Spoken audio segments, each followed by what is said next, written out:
बहुत समय पहले की बात है। किसी गांव में एक धोबी रहा करता था। उसके पास एक गधा था जिसका नाम मोती था। चूंकि धोबी स्वभाव से बहुत ही कंजूस था, इसलिए वह अपने गधे को जानबूझकर चारा पानी नहीं देता था और उसे चरने के लिए बाहर भेज दिया करता था।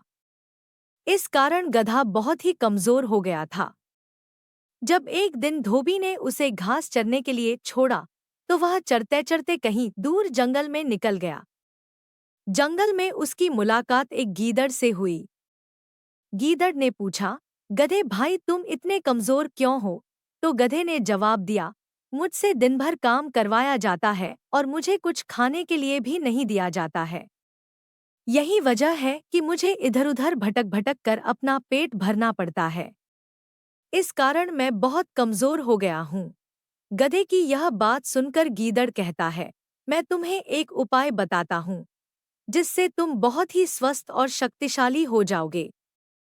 गीदड़ कहता है, यहाँ पास में ही एक बहुत बड़ा बाग है। उस बाग में हरी भरी सब्जियां और फल लगे हुए हैं।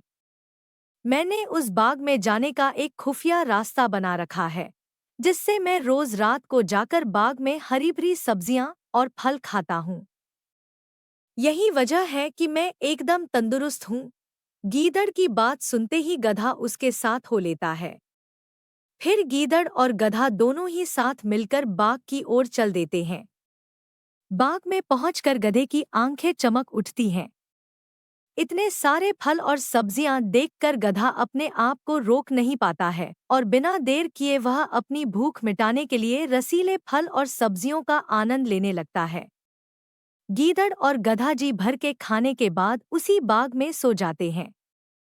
अगले दिन सूरज निकलने से पहले गीदड़ उठ जाता है और फौरन बाग से निकलने को कहता है। गधा बिना सवाल किए गीदड़ की बात मान लेता है और दोनों वहां से रवाना हो जाते हैं। फिर वो दोनों रोज मिलते और इसी तरह बाग में जाकर हरी भरी सब्जियां और फल खाते। धीरे धीरे समय बीतता गया और गधा तंदुरुस्त हो गया। रोज भर पेट खाना खाकर अब गधे के बाल चमकने लगे थे और उसकी चाल में भी सुधार हो गया था। एक दिन गधा खूब खाकर मस्त हो गया और जमीन पर लौटने लगा। तभी गीदड़ ने पूछा, गधे भाई तुम्हारी तबीयत तो ठीक है ना? तो गधा कहता है, आज मैं बहुत खुश हूँ और मेरा गाना गाने का मन कर रहा है। गधे की यह बात सुनकर गीदड़ घबराया और बोला, न गधे भाई, यह काम भूल कर भी मत करना। भूलो मत, हम चोरी कर रहे हैं। कहीं बाग के मालिक ने तुम्हारा बेसुरा गाना सुन लिया और यहाँ आ गया तो बड़ी मुसीबत हो जाएगी। भाई इस गाने वाने के चक्कर में मत पड़ो। गीदड़ की यह बात सुनकर गधा बोला, तुम क्या जानो गाने के बारे में? हम गधे तो खानदानी गायक हैं। हमारा ढेंचू राग तो लोग बड़े शौक से सुनते हैं। आज मेरा गाने का बहुत मन है, इसलिए मैं तो गाऊंगा। गीदड़ समझ जाता है कि गधे को गाने से रोक पाना अब बहुत मुश्किल है। गीदड़ को अपनी गलती का आभास हो जाता है। गीदड़ बोला, गधे भाई तुम सही कह रहे हो, गाने वाने के बारे में हम क्या जाने।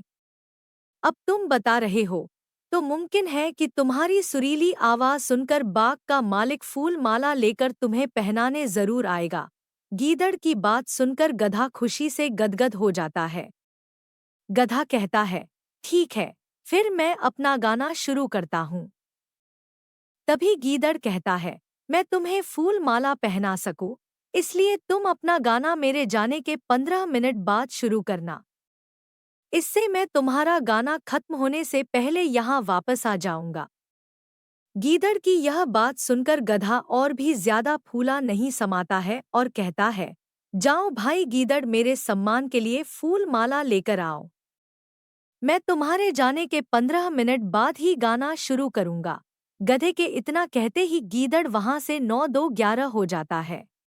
गीदड़ के जाने के बाद गधा अपना गाना शुरू करता है। गधे की आवाज सुनते ही बाग का मालिक लाठी लेकर वहां पहुंच जाता है। वहां गधे को देख बाग का मालिक कहता है कि अब समझ आया कि तू ही है जो मेरे बाग को रोज चर के चला जाता है। आज मैं तुझे नहीं छोड़ूंगा। इतना कहते ही बाग मालिक लाठी से गधे की खूब जमकर पिटाई करता है। बाग मालिक की पिटाई से गधा अधमरा हो जाता है और बेहोश होकर जमीन पर गिर जाता है।